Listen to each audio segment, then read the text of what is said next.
Hello and welcome to an HLA Snow video tutorial. Today we'll be going over the 3000 series undermount.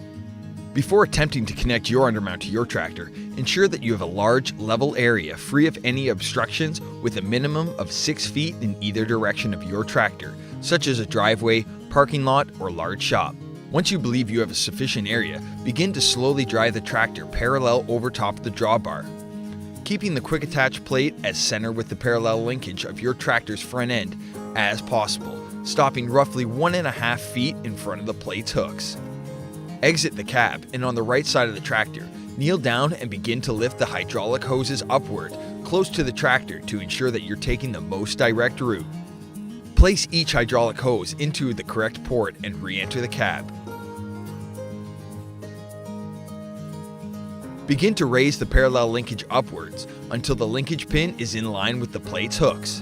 Once in line, you can begin to inch forward, locking the plate into place. Once the parallel linkage has been fitted to the quick attach plate, begin to exit the cab and insert the lock pin at the front end. Ensure that no hoses are kinked or dragging before you enter the cab again. Move the hydraulic lever to raise the blade. This will raise the drawbar and latch it into the rear mounting bracket. Exit the cab and latch the bracket by turning the mount lever to lock it into place.